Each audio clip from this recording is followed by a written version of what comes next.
Warahmatullahi wabarakatuh. Innal hamdalillah nahmaduhu wa nasta'inuhu wa nastaghfiruh wa na'udzu billahi min shururi anfusina wa sayyiati a'malina. Man yahdihillahu fala mudilla lahu wa man yudlil fala hadiya lahu. Wa ashhadu an la ilaha illallah wahdahu la syarika lah wa ashhadu anna Muhammadan abduhu wa rasuluh. Ya ayyuhalladzina amanu taqullaha haqqa tuqatih wa la tamutunna illa wa antum muslimun. Allahumma salli wa sallim wa barik ala nabiyyina Muhammad wa ala alihi wa ashabihi wa man tabi'ahum bi ihsanin ila yaumiddin. Ma'asyiral muslimin wal muslimat, jamaah sekalian rahimani wa rahmakumullah. Kita bersyukur kepada Allah Subhanahu wa taala atas nikmat yang Allah berikan kepada kita, terutama nikmat Islam, iman, hidayah dan taufik beribadah kepada Allah Subhanahu wa taala. Ini lebih mahal dan lebih berharga dibandingkan dengan harta dan dunia serta isinya. Karena dengan iman dan takwa, hidayah dari Allah Subhanahu wa taala, kita bisa mencapai ridha Allah, mencapai surga Allah Subhanahu wa taala yang Nabi sebutkan ataupun Allah sebutkan dalam Al-Qur'an, yang luasnya seperti langit dan bumi. Selawat dan salam untuk Nabi kita Muhammad sallallahu alaihi wasallam. Allahumma salli wa sallim ala nabiyyina Muhammad. Selawat hendaklah di antara ibadah rutin yang selalu kita kerjakan, karena Nabi sallallahu alaihi wasallam perintahkan kepada kita untuk memperbanyak selawat kepada beliau, dan di antara motivasi beliau kepada kita bahwa selawat yang kita ucapkan satu kali, maka Allah Subhanahu wa taala akan membalas selawat tersebut dengan 10 pahala atau 10 kebaikan. Bapak Ibu rahimani wa rahimakumullah. Sebelum kita memulai tema atau materi kita, ya sedikit mungkin sebagai murajaah pengulangan. Begitu pada hari ini kita sangat bersyukur kepada Allah karena Allah memudahkan kita untuk belajar ilmu agama. Sering kita ulang dan kita kaji bahwa belajar agama merupakan kewajiban kita sebagai umat Islam. Dalam hadis Nabi sallallahu alaihi wasallam menyebutkan, talabul ilmi fariidatun ala kulli muslim. Belajar merupakan kewajiban atas setiap muslim. Belajar ilmu agama ini di antara yang harus kita pahami dan harus kita amalkan, bahwa setiap muslim harus belajar dalam agamanya, mempelajari Al-Quran maupun hadis Nabi sallallahu alaihi wasallam. Karena itu merupakan kewajiban kita sebagai hamba Allah Azza wa Jalla. Dan banyak sekali motivasi dari Nabi sallallahu alaihi wasallam agar kita tetap terus belajar menuntut ilmu agama serta ikhlas dalam melaksanakannya. Dengan cara kita belajar, Bapak Ibu sekalian, mengaji, ya bermajlis ilmu, ini di antara amalan yang bisa mengokohkan iman kita, menguatkan atau membuat kita istiqamah di atas agama Allah Subhanahu wa taala. Karena ketika kita belajar menghadiri majelis ilmu, Allah memberikan rahmatnya kepada kita, dan kita merasa dekat dengan Allah Subhanahu wa taala. Karena ketika itu Allah Azza wa Jalla memberikan sakinah, ketenangan kepada orang-orang yang belajar ilmu agama. Maka ini semoga memberi motivasi kepada kita untuk terus belajar dan menghadiri majelis ilmu. Kaum muslimin dan muslimat rahimani wa rahimakumullah. Hari ini tema kita insyaallah ya bermanfaat bagi kita, yaitu mengenai adabud doa, mengenai doa. Ya, mengenai doa. Semua kita pasti berdoa kepada Allah Subhanahu wa taala. Semua kita. Dan semua kita berharap setiap apa yang kita panjatkan kepada Allah Subhanahu wa taala, doa-doa kita, Allah Azza wa Jalla kabulkan doa-doa tersebut. Ini semua harapan kita. Kaum muslimin dan muslimat rahimani wa rahimakumullah, yang pertama wajib dipahami bahwa doa merupakan ibadah. Doa merupakan ibadah. Nabi sallallahu alaihi wasallam menyebutkan ad-du'a huwal ibadah. Doa merupakan ibadah. Dan dalam Al-Qur'an Allah Subhanahu wa taala perintahkan kepada kita untuk berdoa kepada Allah. Kata Allah Azza wa Jalla, wa qala rabbukum ud'uni astajib lakum. Innal ladzina yastakbiruna an ibadati sayadkhuluna jahannama dakhirin. Allah Subhanahu wa taala mengatakan, hendaklah kalian berdoa kepada Tuhan kalian. Berdoa kepada Allah Subhanahu wa taala, pasti aku kabulkan doa kalian. Dan Allah Subhanahu wa taala mengatakan, berdoalah kepada Tuhan kalian, yaitu Allah Subhanahu wa taala, pasti aku kabulkan doa kalian. Sesungguhnya orang-orang yang sombong beribadah kepada Allah, enggan dia beribadah kepada Allah Subhanahu wa taala, tak mau dia beribadah kepada Allah, termasuk berdoa kepada Allah Azza wa Jalla, mereka akan masuk ke neraka jahanam. Ancaman dari Allah Subhanahu wa taala bagi orang-orang yang sombong, tak mau berdoa kepada Allah. Maka dalam sebuah hadis Nabi mengatakan, man lam yas'alillah yaghdab alaihi. Siapa yang tidak meminta kepada Allah, yang tidak berdoa kepada Allah, maka Allah akan murka kepadanya, marah kepadanya. Maka di sini kita pahami bahwa berdoa kepada Allah hukumnya wajib, harus. Nah, kita sebutkan tadi bahwa doa merupakan ibadah kepada Allah Subhanahu wa taala, berarti doa hanya kepada Allah. Berdoa hanya kepada Allah. Tidak boleh seorang muslim dia berdoa kepada jin, atau dia berdoa kepada pohon-pohon keramat, benda-benda keramat, atau tidak boleh dia berdoa kepada selain Allah Subhanahu wa taala seperti dia berdoa kepada kuburan-kuburan. Ini merupakan akidah seorang muslim. Tauhid kita kepada Allah Subhanahu wa taala, bahwa kalau kita mau meminta atau berdoa hanya kepada Allah Azza wa Jalla. Dalam sebuah hadis Nabi mengatakan, wa idza sa'alta fas'alillah. Jika engkau meminta, berdoa hanya kepada Allah Subhanahu wa taala engkau meminta. Ini Bapak Ibu kita harus pahami. Jangan sampai ya karena lemahnya keimanan kita dan tauhid kita, ataupun sekedar ikut-ikutan orang lain, ketika lihat orang lain datang ke kuburan Syekh fulan, kepada Kiai fulan, rame-rame kita datang, kita lihat mereka berdoa meminta kepada kuburan tersebut, kita pun ikut di situ. Di sini hukumnya haram, dan berdoa kepada selain Allah itu merupakan dosa syirik besar, yang mana kita pernah pelajari bahwa syirik besar merupakan dosa yang paling besar. Yang kedua juga bahwa pelakunya terancam masuk neraka dan dia tidak bisa masuk ke dalam surga. Itu bahaya daripada meminta atau berdoa kepada selain Allah. Bedakan Bapak Ibu, kalau kita itu mendoakan kuburan, itu memang sunnahnya berziarah kubur ya, ataupun terhadap orang yang sudah meninggal dunia, sunnahnya ialah kita mendoakan mereka. Maka oleh sebab itu ketika kita masuk ke dalam pemakaman, perkuburan, kita membaca doa assalamualaikum ahlal kubur minal mu'minina wal mu'minat wa inna insyaallah bikum lahiqun, nasallallahu lana wa lakum al-afiyah. Itu sunnahnya. Kita mendoakan mereka, bukan malah kita berdoa kepada mereka, karena itu haram. Bagaimana kita bisa meminta kesehatan kepada mereka sedangkan mereka sendiri sedang dalam kondisi tak bernyawa, meninggal dunia? Kalau asalnya mereka mampu ya untuk menyehatkan orang lain, tentunya mereka tidak meninggal. Karena apa? Lebih utama saya menyehatkan diri saya sendiri. Kenapa harus menyehatkan, memberi kesehatan kepada orang lain? Nah, begitu juga kalau seandainya mereka mampu untuk memberi kekayaan kepada orang lain, padahal orang yang mungkin pernah kita minta doa ataupun yang kita berdoa kepadanya sekarang yang sudah meninggal dunia ini, dahulu orang yang fakir, orang yang miskin, tak banyak hartanya. Ya, terkadang ya sebagian kita umat Islam tidak menggunakan akal dan logikanya. Ya, dalam hal ini memang tidak boleh kita mengedepankan akal maupun logika dalam agama kita. Ya, tapi dalam hal ini terkadang seorang muslim harus berpikir, ya, bagaimana dia bisa meminta kepada sesuatu yang sudah meninggal dunia, yang tidak bisa memberi manfaat, kata Allah Subhanahu wa taala. Maka oleh sebab itu ketika kita itu mau memiliki hajat, ya, membutuhkan sesuatu, maka mintalah hanya kepada Allah Subhanahu wa taala.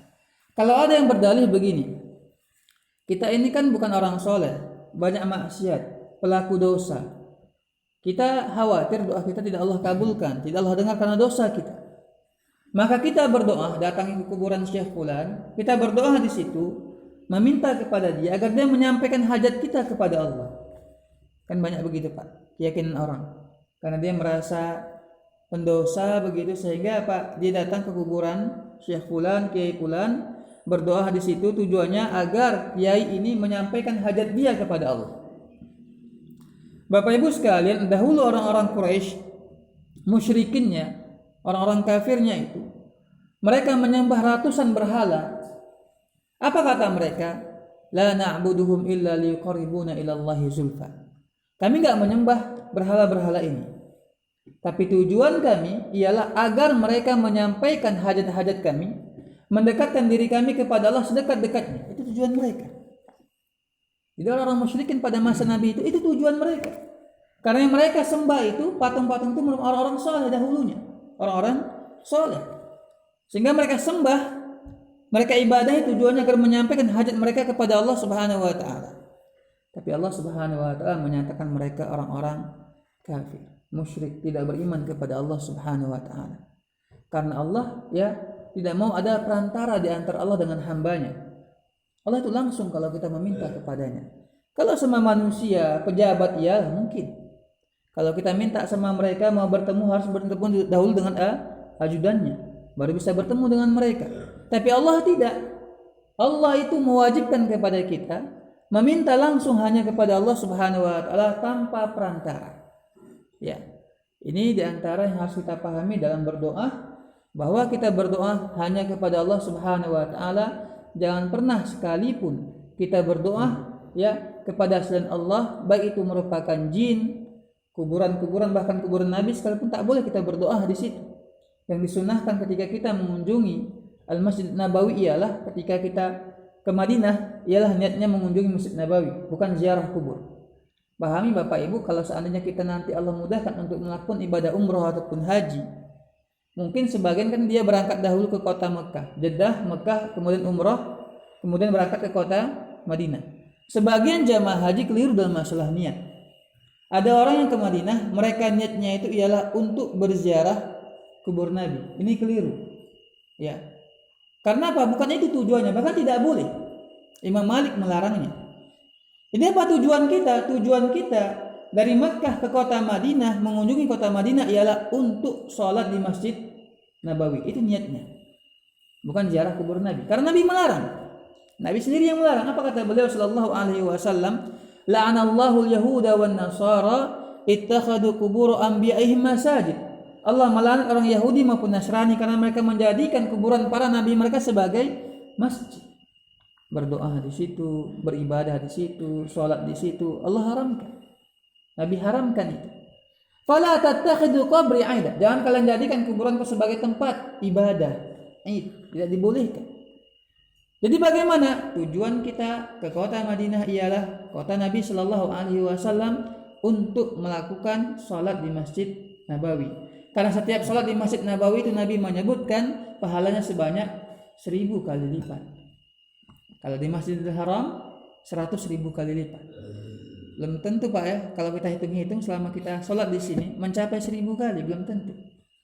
Tapi kalau kita sholat di Masjid Nabawi, sekali sholat yang kita lakukan itu setara dengan 1000 kali sholat keutamaannya. Di Masjidil Haram 100.000 kali sholat. Itu diantara niat kita, untuk menambah pundi-pundi pahala kita di sisi Allah Subhanahu wa taala. Kaum muslimin dan muslimat rahimani wa rahimakumullah. Kita sebutkan tadi bahwa doa merupakan perintah dari Allah Subhanahu wa taala. Yang perlu juga kita pahami bahwa setiap doa yang kita panjatkan ada 3 kemungkinan. Ada 3 kemungkinan. Jangan pernah putus asa dalam berdoa. Selalu terus memperbanyak doa kepada Allah Subhanahu wa taala. Dan jangan pernah kita merasa suudzon kepada Allah Azza wa Jalla. Karena apa? Setiap kita suudzon kepada Allah, maka doa kita tidak Allah kabulkan. Nabi menyebutkan dalam sebuah hadis, setiap kalian doanya pasti Allah kabulkan, kecuali orang yang tergesa-gesa. Siapa yang tergesa-gesa ya Rasulullah? Nabi menyebutkan ialah pertama karena ketika dia berdoa kepada Allah, kemudian ketika belum dikabulkan dia mengatakan aku sudah banyak berdoa kepada Allah tapi tidak Allah kabulkan. Ini diantara penyebab doa kita tidak Allah kabulkan. Berarti kalau kita berdoa kepada Allah harus optimis dan yakin bahwa Allah pasti mengabulkan doa kita.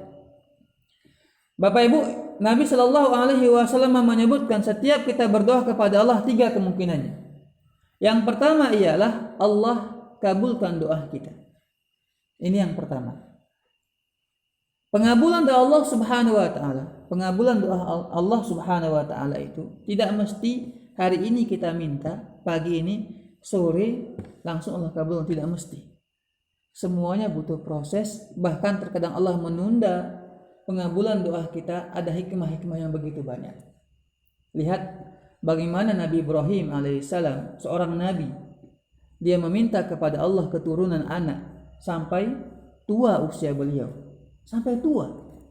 Ya, bahkan ya istri beliau sudah divonis seorang yang mandul, nggak putus asa beliau meminta kepada Allah Subhanahu Wa Taala. Dan hikmahnya bagaimana?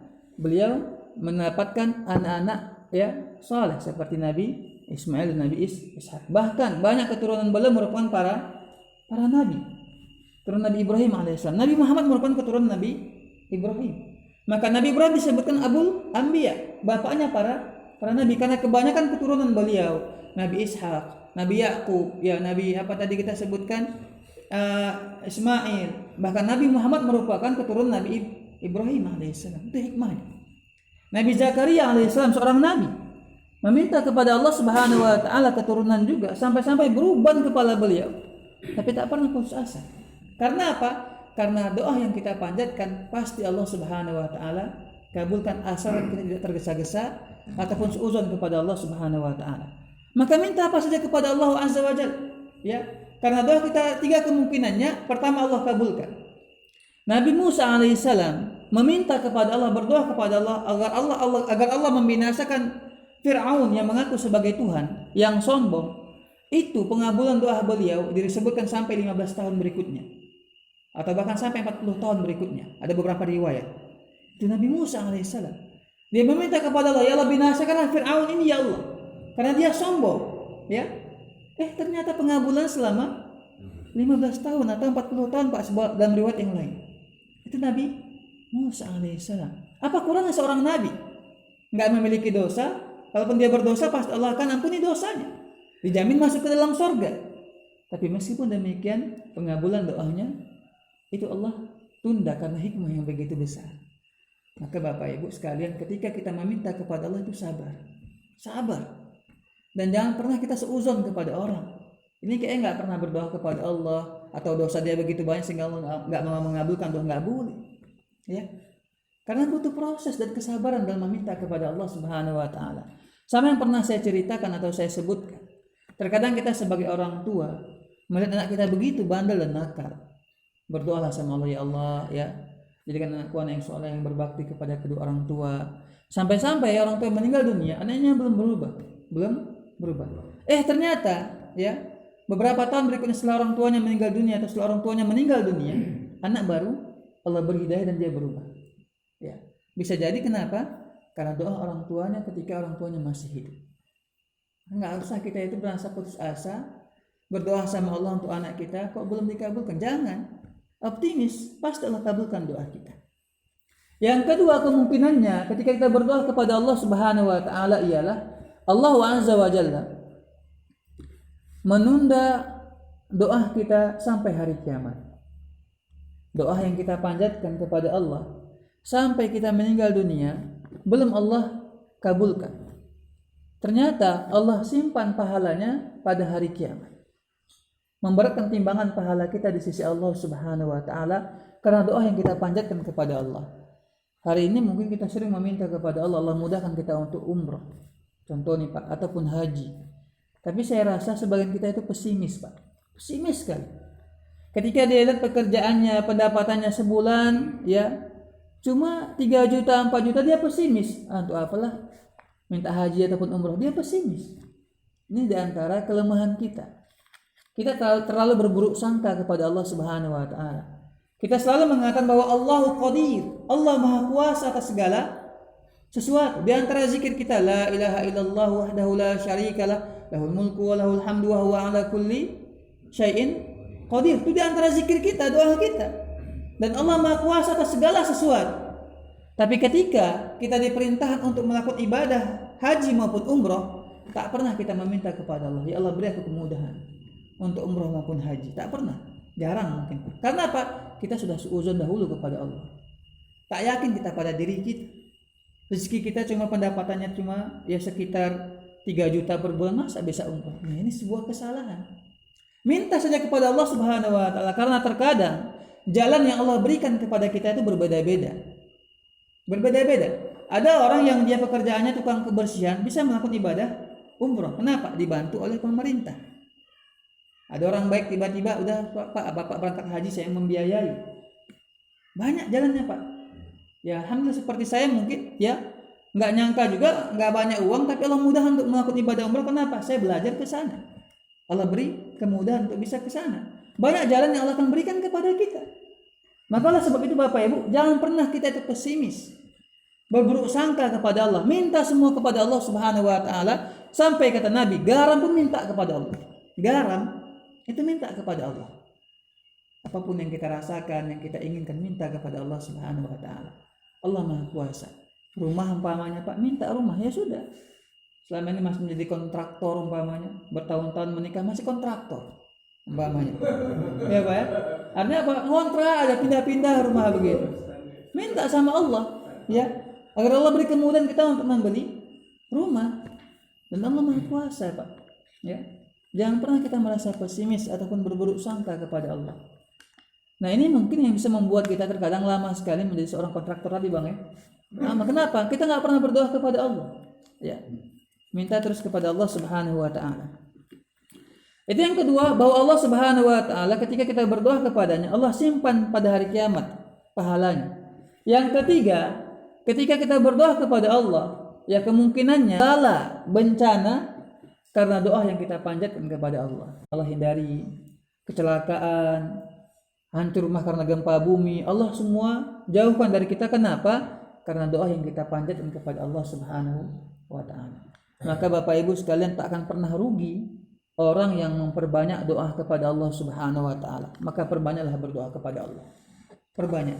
Dan berdoa itu enggak mesti harus mengangkat tangan, tidak mesti. Ya. Ketika kita di jalan umpamanya ada bahaya ataupun apa begitu, berdoa sama Allah, ya, dengan lisan kita. Nabi Musa alaihissalam ketika beliau dikejar-kejar oleh Fir'aun, sehingga beliau pindah ke negerinya Nabi Syuaib kalau tidak salah, Nabi Yakub apa Syuaib? Nabi Yakub ya. Yang kemudian ya dia meminta kepada ya Allah berikan aku tempat terbaik. Sambil bersandar di atas di belakang di bawah pohon yang rindang beliau bersandar ya Allah berikan aku tempat yang terbaik. Dengan doa seperti itu, meminta, berharap kepada Allah. Ya. Ya Allah sudah aku putus berikan aku gantinya. Ya Allah, ya aku banyak hutang lunasi ya Allah. Ya Allah aku begini begitu. Minta sama Allah Subhanahu wa taala. Ya. Jangan segan-segan ataupun sungkan-sungkan kita meminta kepada Allah. Akhirnya apa? Nabi Musa alaihissalam menikah dengan anaknya Nabi tersebut dan dia memiliki tempat tinggal, bekerja ya bersama Nabi tersebut. Karena apa? Doa yang dipanjatkan kepada Allah. Tapi Bapak Ibu sekalian rahimani wa rahmakumullah, tentunya dalam berdoa kepada Allah kita harus menjalankan adab-adabnya. Kalau mau tanawu 'ala Allah qabla du'a wa shalah 'ala nabi. Memuji Allah Subhanahu wa taala dan berselawat kepada Nabi sebelum kita panjatkan doa kita. Ya sebelum kita memulai doa Pak jangan langsung ya Allah, jangan begitu.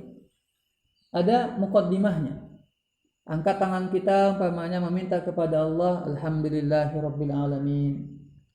Wassalatu wassalamu ala nabiyyina Muhammadin. Berselawat kepada Nabi. Allah alhamdulillahirabbil alamin atau Allahumma shalli wa sallim ala nabiyyina Muhammad ya dan seterusnya.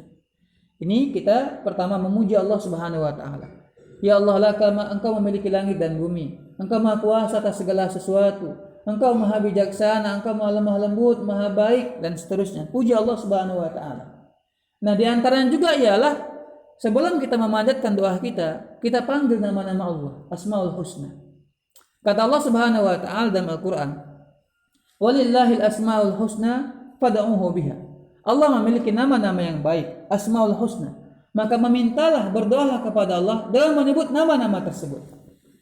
Dan yang paling afdal kita mengucapkan ialah Ya Rahman. Perbanyak Ya Rahman, Ya Rahman, Ya Arhamar Rahimin, Ya Dzal Jalali wal Ikram, Ya Hayyu Ya Qayyum. Begitu Pak, menyebut al-asma al-husna ketika kita berdoa kepada Allah.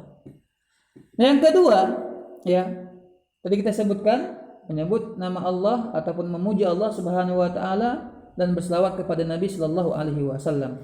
Dalam sebuah hadis, ya, riwayat At-Tabrani dan dihasankan oleh Al-Albani, Syekh Al-Albani menghasankannya. Kata Nabi sallallahu alaihi wasallam, "Kullu du'ain mahjubun hatta yusalli 'alan nabi." Setiap doa itu akan terhalangi, tertutup, tak sampai orang yang berdoa tersebut berselawat kepada Nabi sallallahu alaihi wasallam. Maka kata para ulama kita, hendaklah doa kita itu ya dikawal oleh selawat di atas dan selawat di bawah supaya naik kepada Allah Subhanahu wa taala. Awal kita berdoa mengucapkan alhamdulillahirabbil alamin, memuji Allah dan selawat kepada Nabi. Kita tutup doa kita dengan selawat juga wasallallahu wasallam ala nabiyina Muhammad wa ala alihi wa ashabi ajmain walhamdulillahirabbil alamin. Kita tutup. Ya. Itu ya di antara anjuran para ulama kita. Yang kedua adabnya juga ketika kita itu berdoa kepada Allah, hendaklah kita mengakui segala macam dosa dan kesalahan kita. Ya, karena semua kita pasti berdosa. Dan dosa itu menghalangi doa kita kepada Allah Subhanahu wa taala. Maka di antaranya kita lihat doa Nabi Yunus alaihissalam ketika beliau berada di perut ikan paus. Apa doa yang beliau perbanyak? La ilaha illa anta subhanaka inni kuntu minadz zalimin. La ilaha illa anta subhanaka inni kuntu minadz zalimin. Tiada yang berhak disembah kecuali Engkau ya Allah. Maha suci Engkau ya Allah. Sesungguhnya aku termasuk orang-orang yang zalim, banyak dosa, pelaku maksiat. Kita akui di hadapan Allah Subhanahu wa taala. Ya mungkin bisa kita ringkas Pak, kita mengatakan ketika berdoa, alhamdulillahirabbil alamin wassalatu wassalamu ala nabiyyina Muhammadin wa ala alihi ajmain. Ya arhamar rahimin, ya rahman, ya dzal jalali wal ikram. La ilaha illa anta subhanaka inni kuntu minadz zalimin. Baru kita minta kepada Allah. Ya. Ya, ya Pak.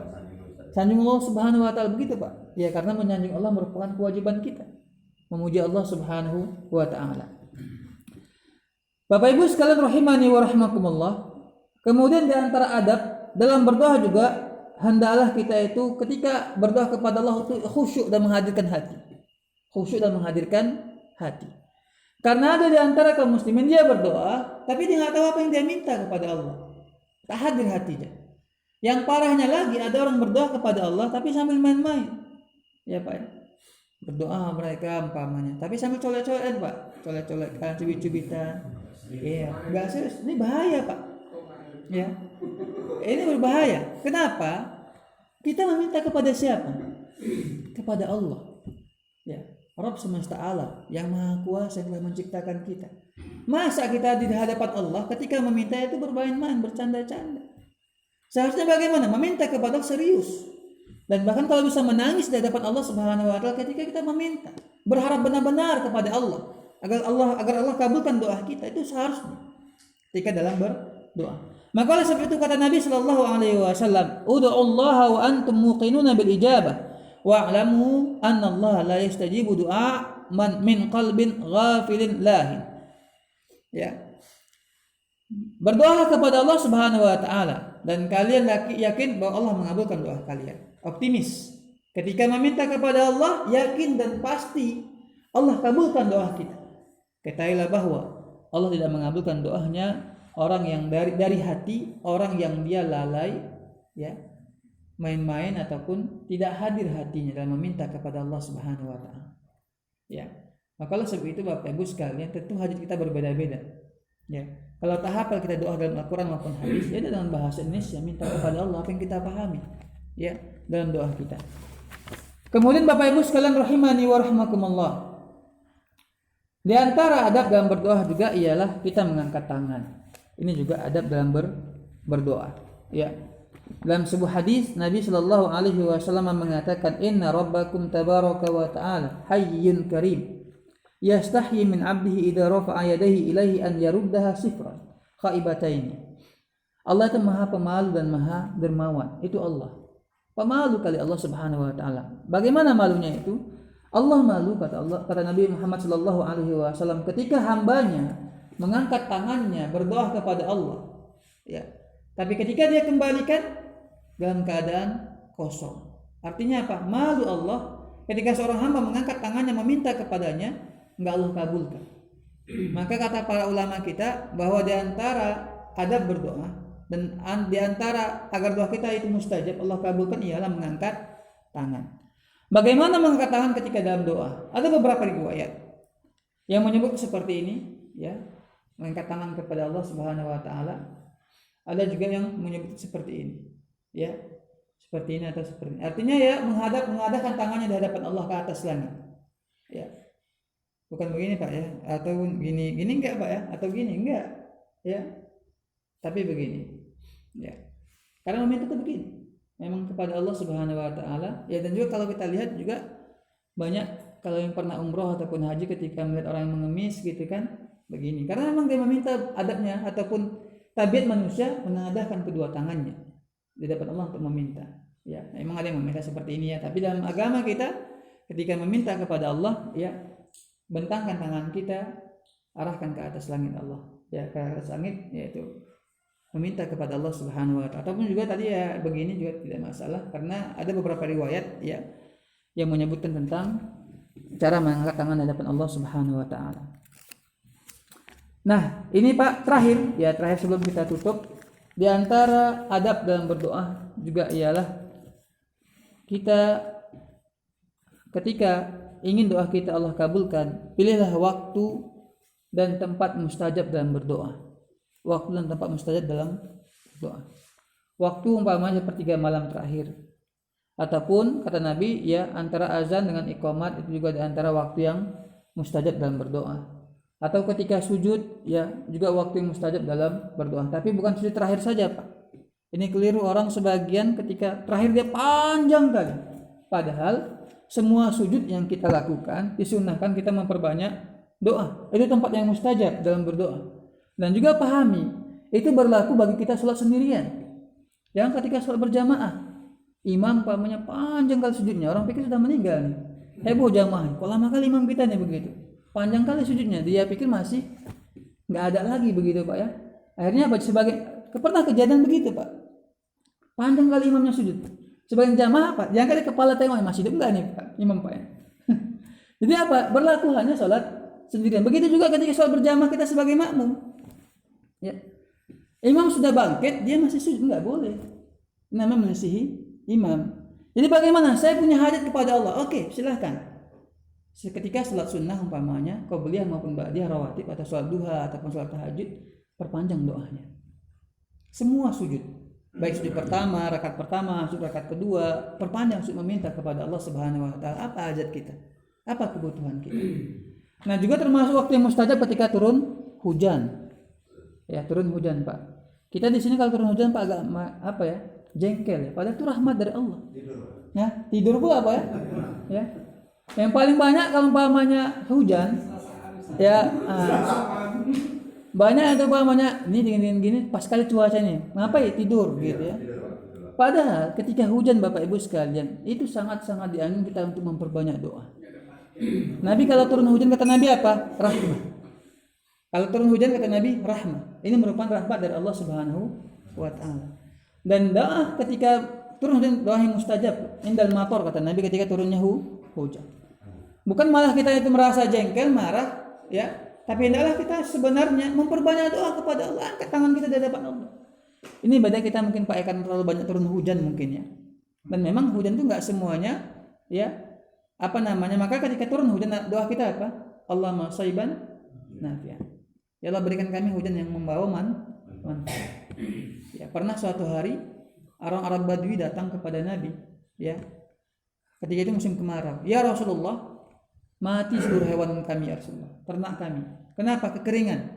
Maka Nabi angkat tangannya meminta hujan. Sebelum belum turun daripada mimbar, ya, hujan pun turun. Begitu Nabi Pak langsung mustajab. Doa beliau ketika minta hujan langsung turun. Istisqa, salat minta hujan langsung turun, begitu. Sekarang ini banyak para ustadz ketakutan. Kalau dahulu Nabi ketika habis sholat langsung turun hujan, takutnya kalau seandainya dia jadi imam, nggak turun hujannya, begitu. Takut ini dibilang oleh jamaahnya, masyarakatnya, ini ustadz nggak betul nih. Zaman Nabi itu ketika hujan, ketika istisqa, sholat minta hujan langsung turun hujannya. Ini si ustadz sudah sholat, dia sudah berapa hari, nggak turun juga hujan Pak ya.